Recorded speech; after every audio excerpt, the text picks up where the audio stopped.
Good afternoon. Good afternoon. By His grace, the sun continues to shine. The black sun of Africa, Ghana sun continues to shine. COVID-19 never did it. And we are gathered here to conclude the 20th congregation of this institute.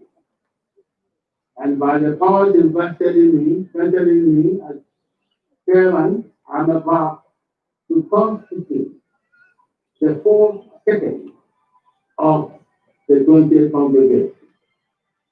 But before I formally do that, may I respectfully ask all of us to stand in 1 minute silence in memory of those who have succumbed to this incubus, the COVID-19 pandemic. Please.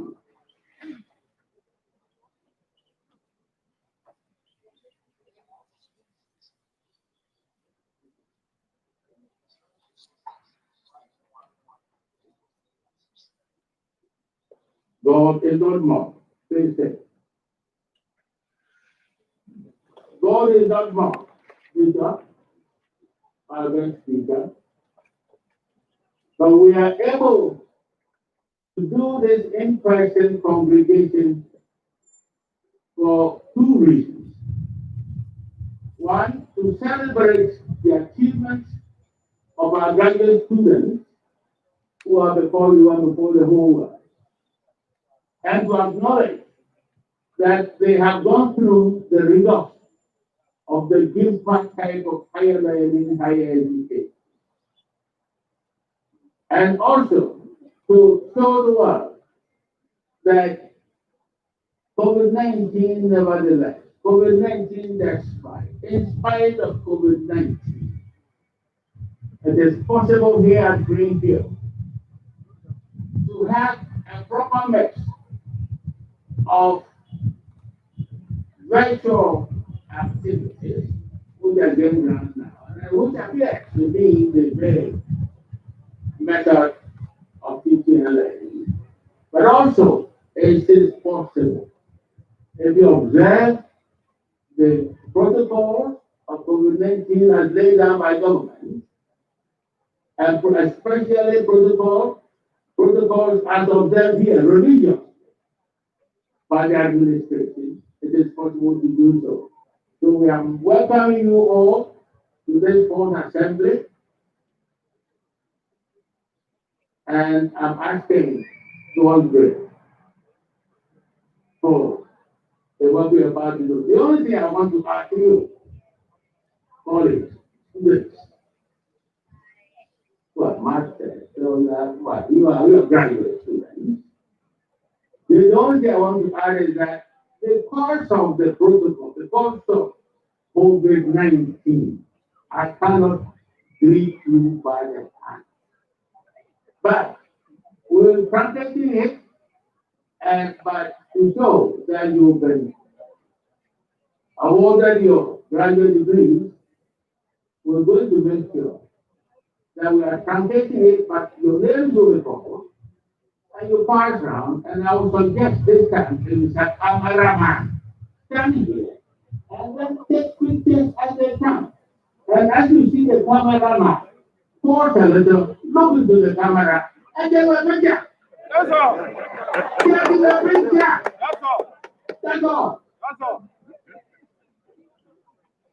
Now I have the honor to host the fourth sitting of the 20th congregation of the Ghana Institute of Management and Public Administration.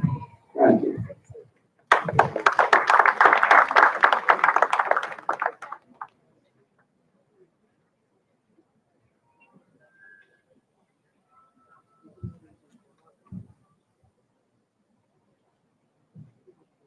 Thank you, Chairman. May I respectfully invite the Rector of the Institute, Professor Philip Edward Simpson, for his address. Rector.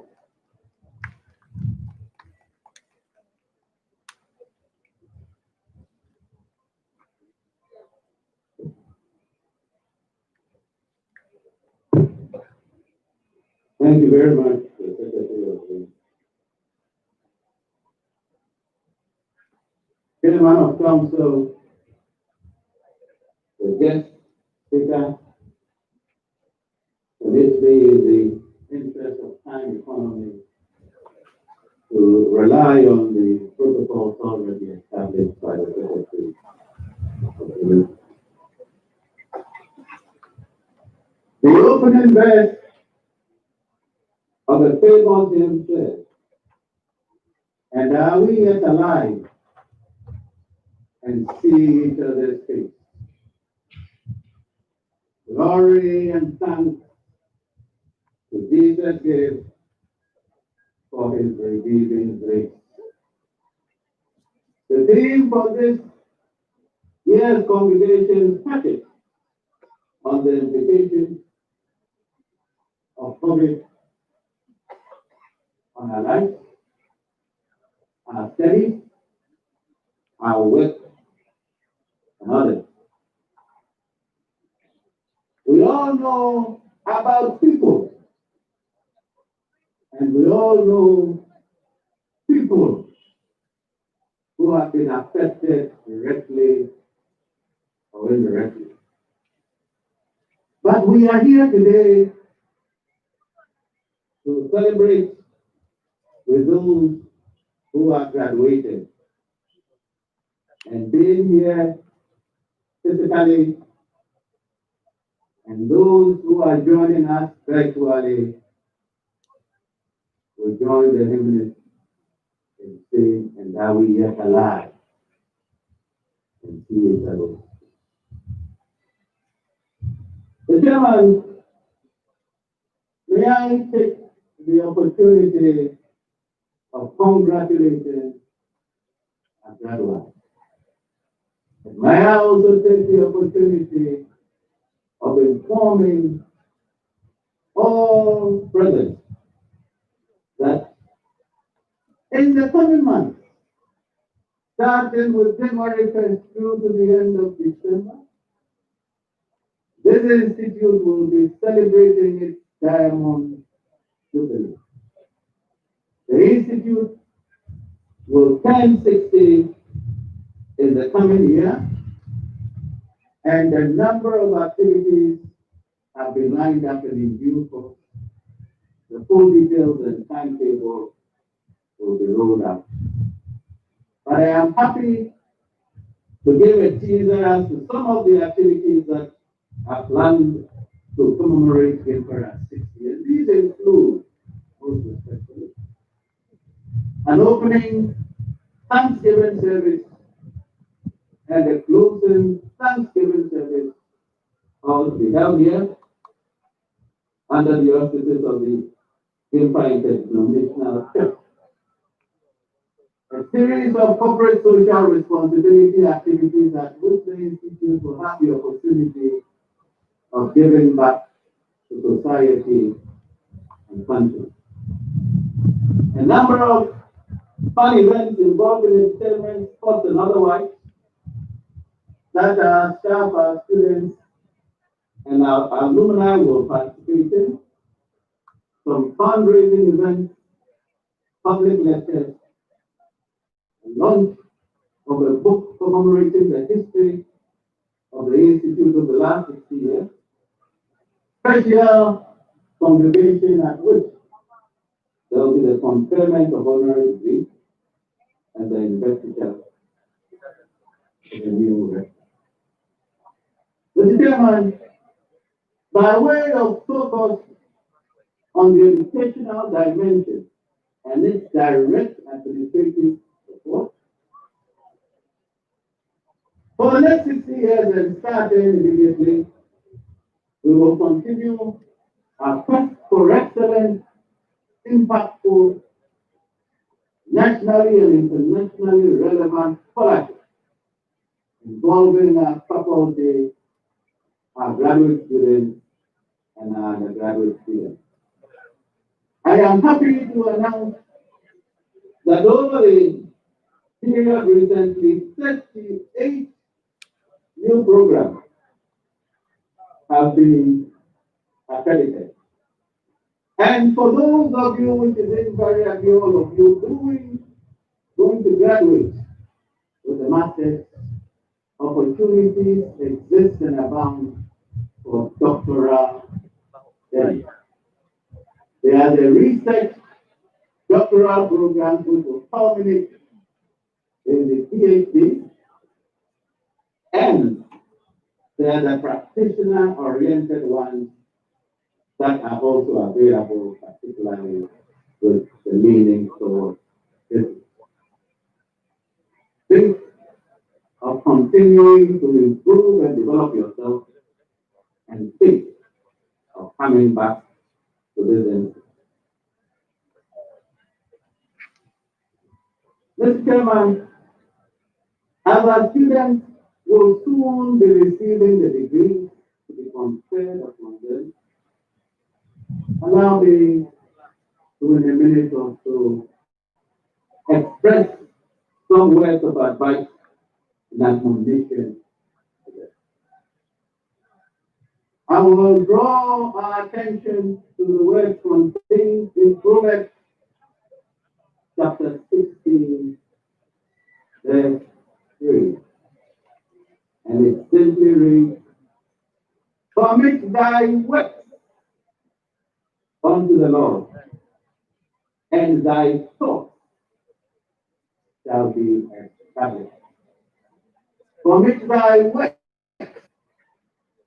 unto the Lord, and thy thoughts shall be established. Proverbs 16:3. What does one find oneself doing or interested in doing? And what is the state of one's mind which directs the doing or the not doing? As one commits one's works unto the Lord, the thoughts will be established and they will drive action in the productive and prosperous way. While you will soon be getting your degree, your learning has not ceased. Remember that at all times, learning is a lifelong activity, and continuous development is required of you. You will be compared with various graduate degrees, invariably masters, and even though you may be master's holder, don't treat yourself as having arrived. As you leave, remember also the role, amongst others, that Gimpa has played in your development. The good experiences and memories have strengthened you. The frustrating events that you may have encountered have granted you fortitude and resilience. Remember Gimpa. Remember the rock on which you were hewn and the people from which you adapt. And as you remember Gimpa, you will support the alumni activity very actively. And in all of your endeavors, rely on the strength and direction and comfort of God Almighty. Finally, as I have done for your colleagues who have come earlier, may I wish you the blessings of the Lord Almighty as you take in due course of the day. May you be the head and not the tail. May your opponents, your enemies, and your detractors, if you have any, not prevail over you. May opportunities abound for you. May those of you who seek jobs secure them. May those of you who merit promotion on account of your meritorious and the additional qualifications you have received remain secure.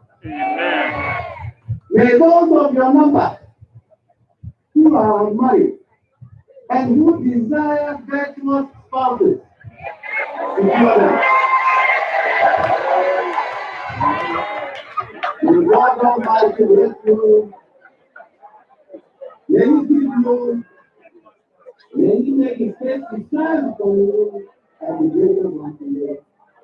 May the Lord make the light of His countenance upon you and give you love, joy, peace, progress, and prosperity now and forevermore.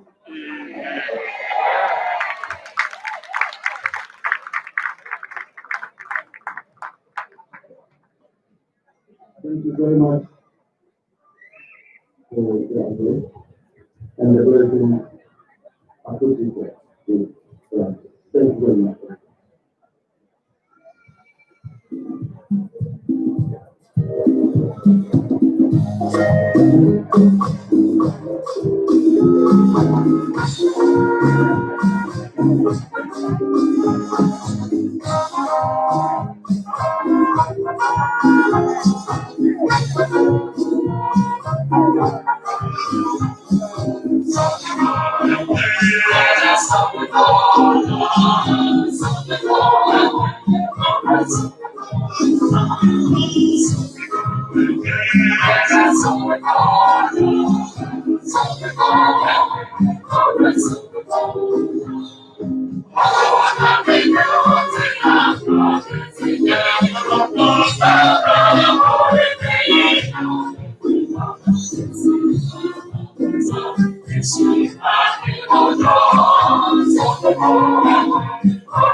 Thank you very much, everybody. Mr. Chairman, we are privileged to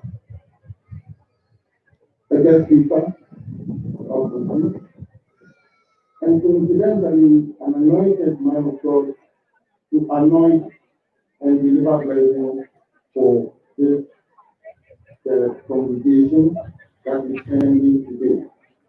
And so the Reverend Gimpa people are very lucky to have a pillar in the charismatic move, not only in Ghana, but internationally, the highly anointed man of God, Bishop Gimpa, to serve as our honorable guest speaker for this afternoon.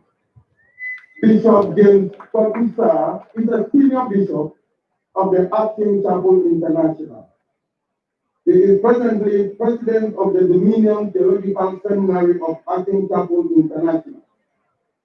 Bishop James Pakusa is a popular radio preacher on Sunny FM,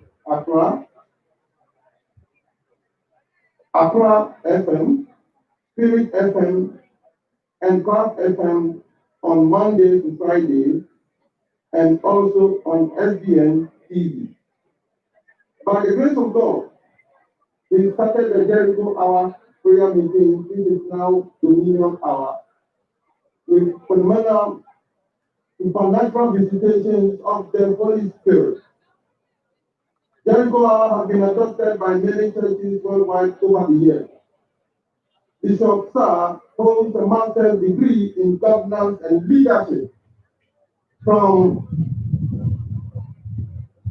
Ghana Institute of Management and Public Administration, Gimpa. So Bishop Sarr is an alumnus of Gimpa. He is the best-selling author of 4 books, which include The Finger of God, Give Me Back My Baby, Understanding the Issues of Life, and his latest book, The Power of Servanthood. I've not read that one yet. I'm still ready to read the other.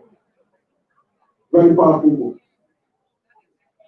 He and his wife, Agnes, and family reside in Accra, Ghana capital city. Ladies and gentlemen, with a round of applause, let us receive our own alumnus of Gimpa, Bishop Gimpa, to the family.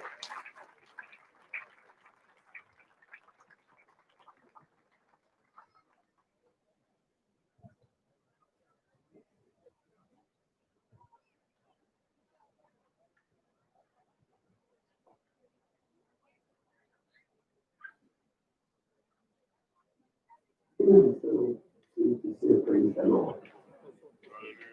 This is part of the book.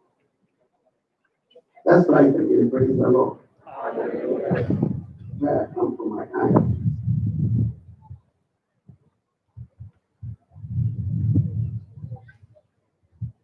I was asked specifically to speak on the changing face of tertiary education amidst the COVID-19 pandemic. With all respect,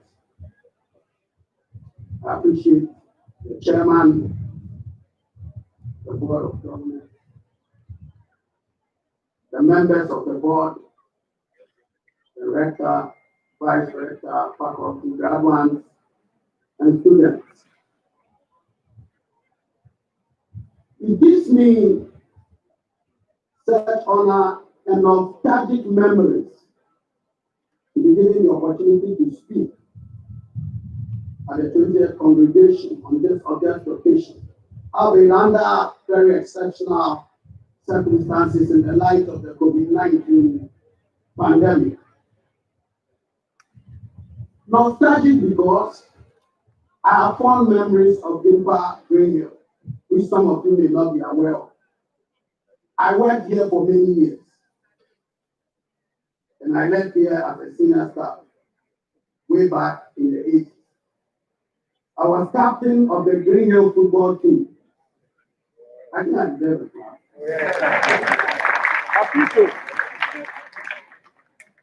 And I have one more thing for you to clap. I constructed the football park. And I'm the big one.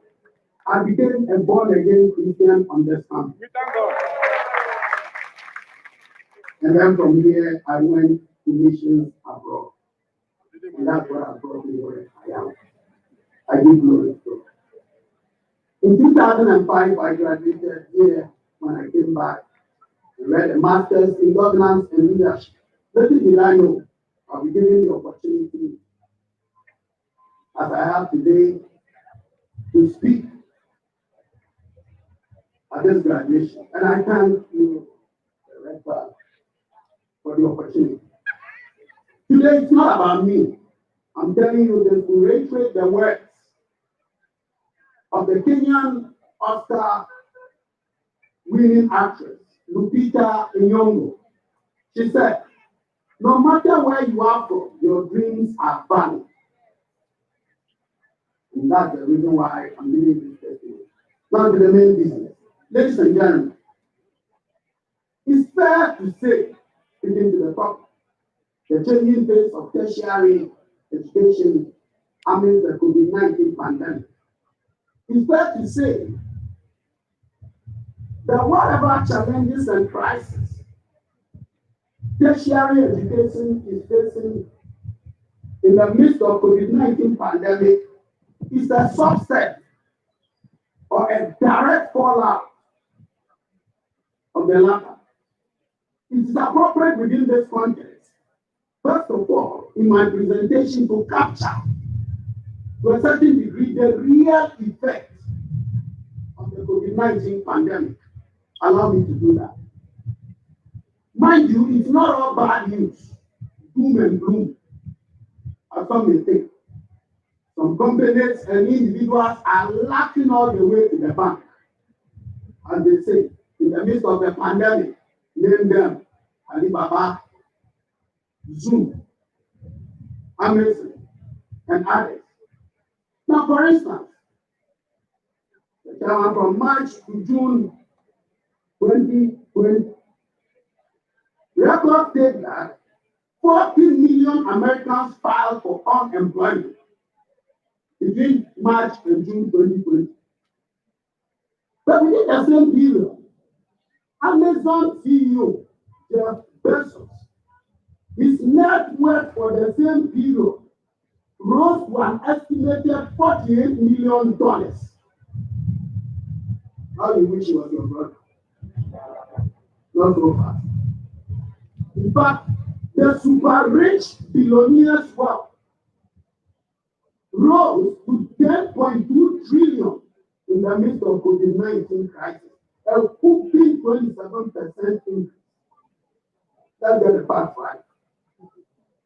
In the twist and turns of COVID-19, a little more, Glenn Gonzalez, the owner of Jet Inc., a private jet company based in America, received a severe surge in business for businessmen, wealthy businessmen who wanted to travel safely to their loved ones.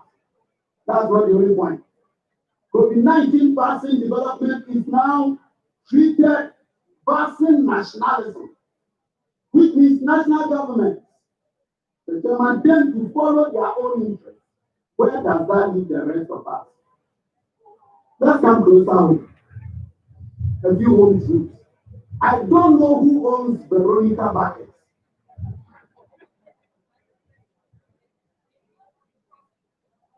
No better time to make money. Zoom Lion, the giant waste management company, my friend, was in the front line when COVID-19 pandemic hit. This I forget, and you like it. My Baba found new business. He brought me a long list of new clients. Now he doesn't stay in the office. Well-hit clients who pay for his car fuel, the haircut, and a little extra when he comes to your house to give you a bath. For you to look good. So now, against the backdrop of the warning signs, misinformation, global scientific response, my listener, lockdown and social distancing in the midst of the psychological impact, the destabilization of worldwide economies. Let's settle the fact. John Hopkins University database, COVID-19 and WHO, World Health Organization last update, said 47 million coronavirus cases worldwide, with some 1.2 million deaths and 33 million recoveries. It's already been done.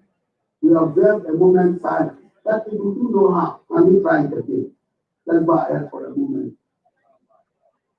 I've not ready looked at it, kind of very quiet.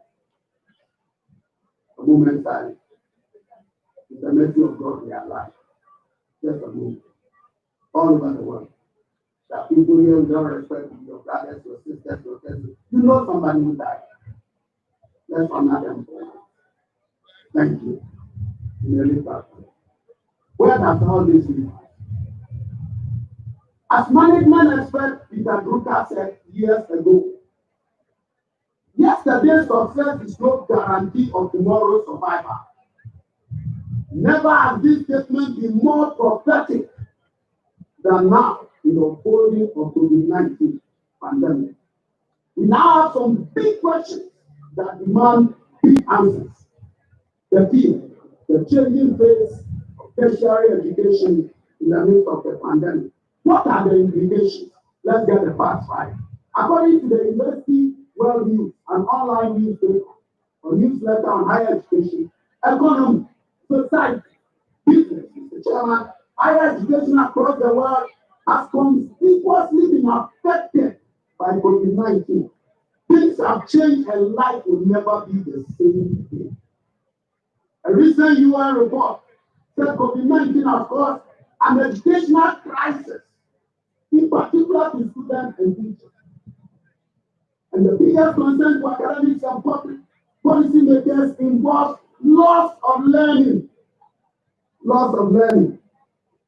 And with the priority, I think we should know that with the policymakers here and the powers that be, and with the priority given mostly to public health care. So education funding is likely to be affected. And I'll repeat that. With the priority given, and there's nothing wrong with that. We need to get a fair share of the national cake. And the priority given mostly to public health care. And said education funding is likely to be affected, varying in degree from high-income countries to middle and lower-income countries. In a paper on the world of higher education after COVID-19 by the Young European Research University, and I read it, it published that apart from COVID-19 that has brought scientific research into the spotlight, university governance now faces multifaceted crises ranging from adequate tools, establish new working methods, increase in communication, and provide direction. Just why, we need to ask, and I throw it to you, just why is COVID-19 in particular changing tertiary education? Let's address that question.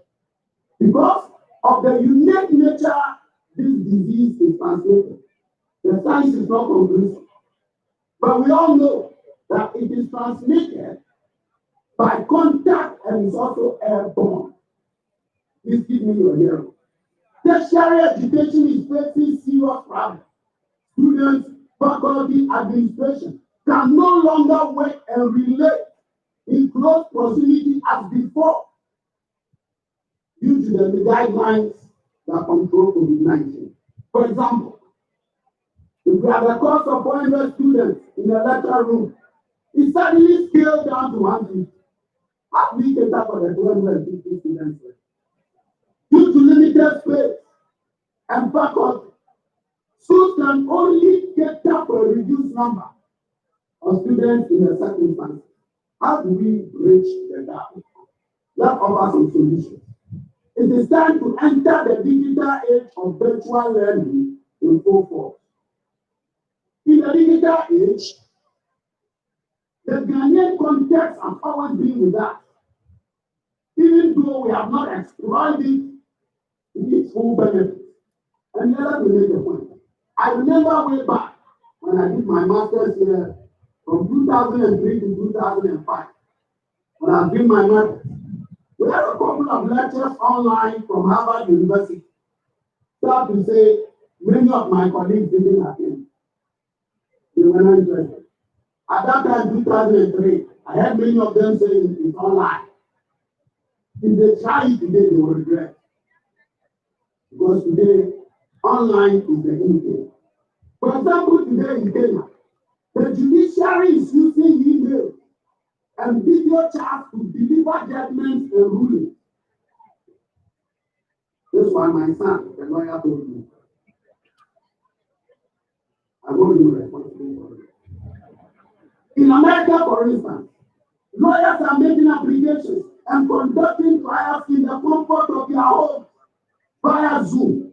Oh, goodness. Who would have thought that our learned friends who enjoy the applause of observers in court would today be embracing the digital courtroom?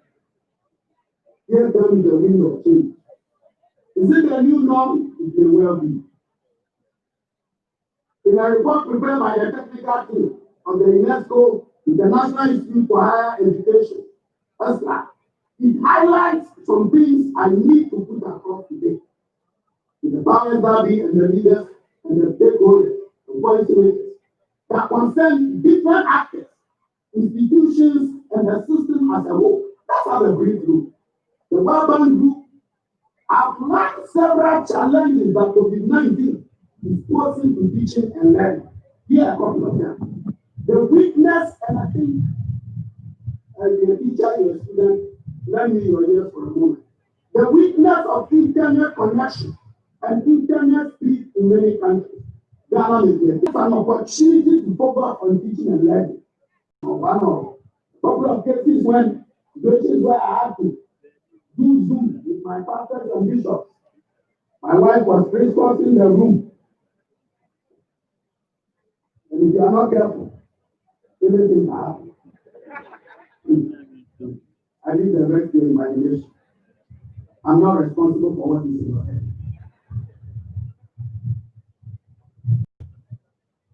The distance mode does not always allow for advanced ways of teaching in terms of group work, discussion, interactive project work, which as a result affects the development of soft skills among students. Let's see some bad notes. Some good, very important good points.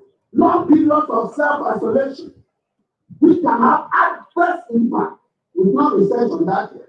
Psychological well-being of people. I know many parents who are complaining their children are on their net for a long time and the children get disoriented. It can happen to adults. Not all academic staff are ready to switch to online mode of curriculum development or delivery, probably because of the absence of skills needed or previous related training. And lastly, the existing online infrastructure does not allow for a massive use of distance learning. University websites and library websites stop working. Professors are not equipped, and I'm not talking about anybody here. Professors are not equipped as needed with electronic devices, research facilities that do not provide opportunity for remote work. Evidently, COVID-19 has engendered some changes in education. And I beg you to hear me. Reinforcing the simple statement that change is the only permanent thing in the world.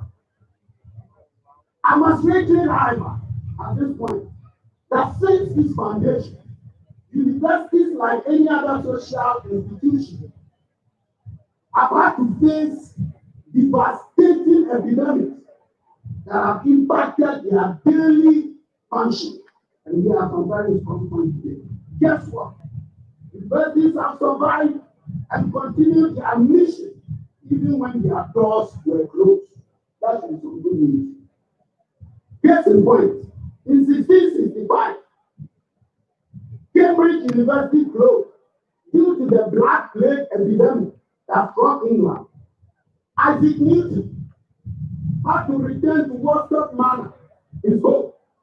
One day, history says, sitting in the garden, he saw an apple fall, which inspired him to formulate the theory of universal gravitation.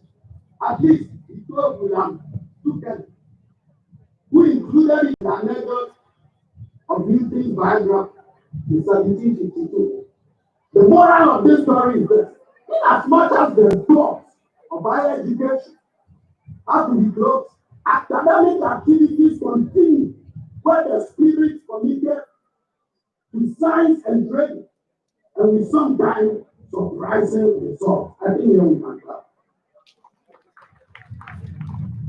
Incidentally, the University of Cambridge has closed its doors now into 2020 for the second time in history. Let's get to the end with some very strong points.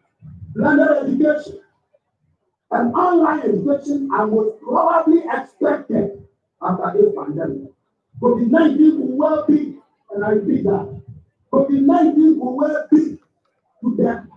be the catalyst for unique overhaul and changes in the development of educational systems and educational institutions worldwide. Mark my words.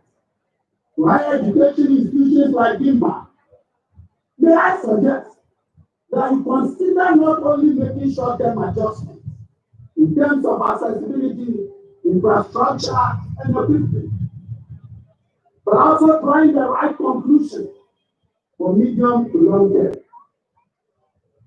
And let's address some key issues to run up. Today, we must ensure we are not reactionary, just reacting to the problem, but instead lead from the front.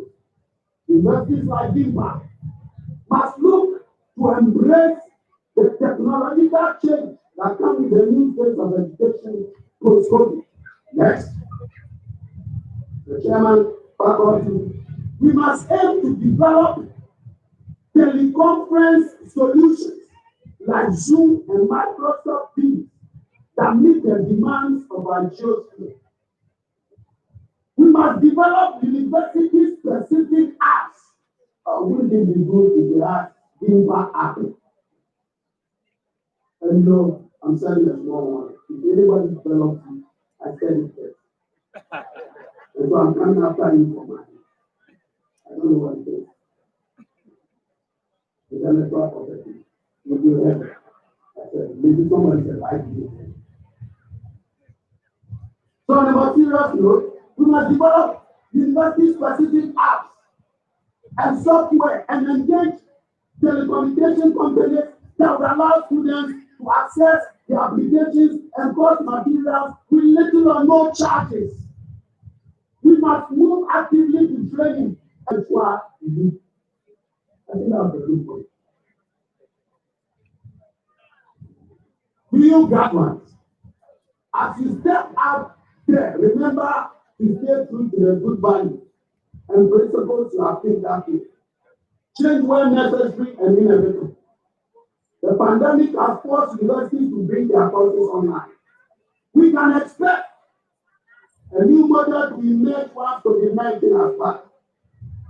Some of these changes that have been forced by COVID-19 is here to stay. And that is the one they are not going anywhere. The first industrial revolution of the 18th century undoubtedly fostered current systems of education. And my feeling is this, in a certain prophetic way, that COVID-19 will also foster a different kind of educational model going forward. While there will always be need for services provided by low-key, low-skilled workers, most new jobs will require higher skill level. Being able to reskill, and you can hear me, to upskill is in a rapidly changing world. It's not only a necessity for you, that ones, but also an economic imperative. The full impact of the crisis will only become visible in the coming months and years as we step into the world. And it will be required of you to fully adjust to the demands that are posed. With the skills acquired over the years at Gimpa, ones, I'm confident you are well equipped into how you can do yourself tonight. I'm confident you are well equipped to cope with the ramifications of COVID-19, not really now, but into the future. I wish you the very best as a minister of the gospel of Jesus Christ. And I pray, as we leave, that you would acknowledge that there is a God who rules in affairs of men. He puts one down and he lifts up another. You'll be disappointed if I don't give you a scripture. Proverbs 3:5-6. Trust in the Lord with all your heart, and lean not unto your own understanding. In all your ways, acknowledge him, and he will direct your path. Count on him along life's journey to succeed in all you do. I stand here by apostolic authority, and I pronounce the blessings of God upon you that make it rich in our soul. Live long and prosper. Amen.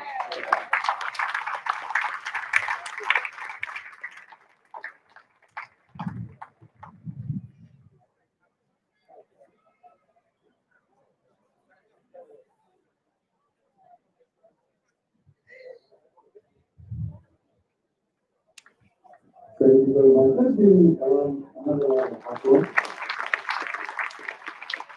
a combination of academic exposition as well as the material exposition. Thank you very much, Senior Bishop, for the wonderful presentation. We are indeed very grateful. I'm proud to have you as an alumni of Gimpa. Thank you.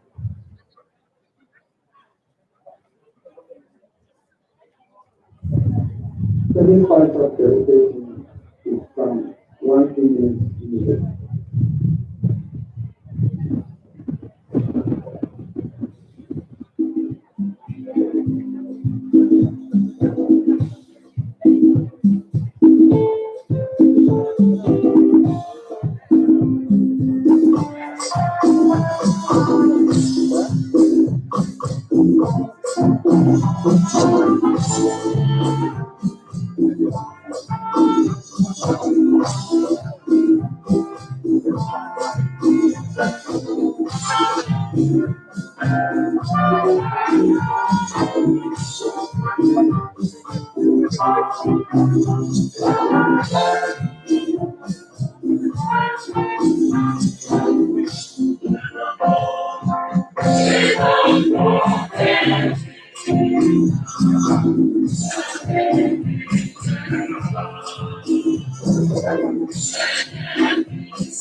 Thank you very much.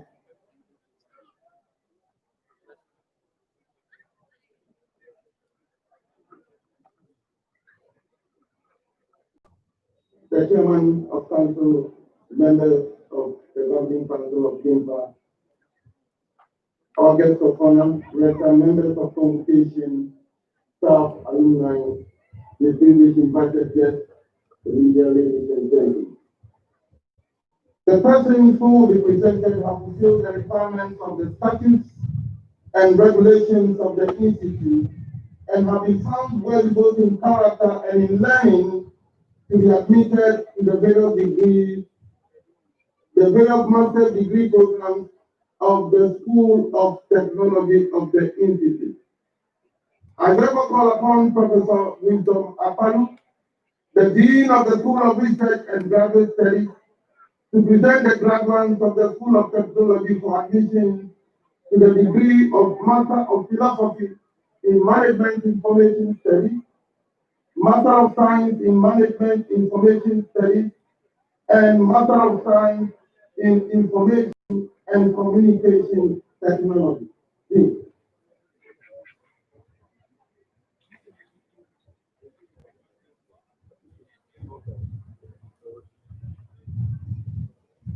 Will the graduating students of the School of Technology please stand and remain standing?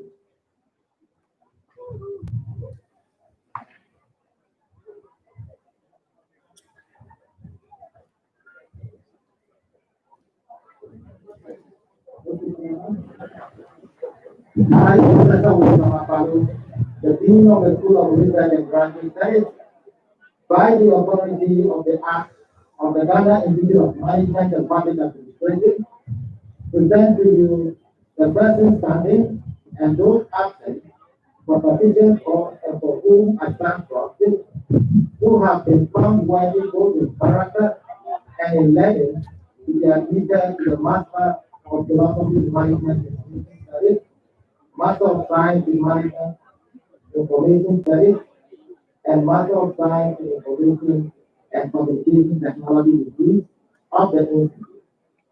And Dean of the School of Search and Graduate Studies, by the powers conferred on me by the enabling act of this institute, I admit all those standards, the degrees due. Honorable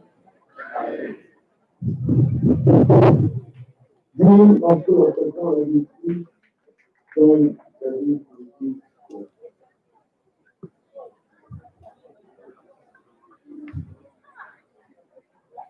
Master of Science in Information and Communication Technology, Anthony Bailey, Anthony Tomiyamuza, Aaron, Justin Bongong, Clement Twin, Duncan Yao, Eric Nana Amapa Itori, Alicia Amako Isi, Felix Nino Inote, Henry Lata, James Asante Ampedu, Joseph Okori Mensa, Joshua Agomo, Michael Ninoy Note, Mubarak Abdullah, Regina Ni Ayikwe, Ruben Tete, the Park Farming,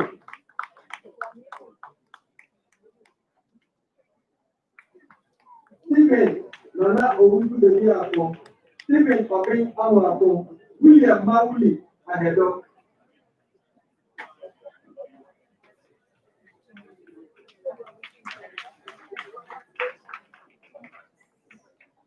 Master of Philosophy in Management and Information Systems.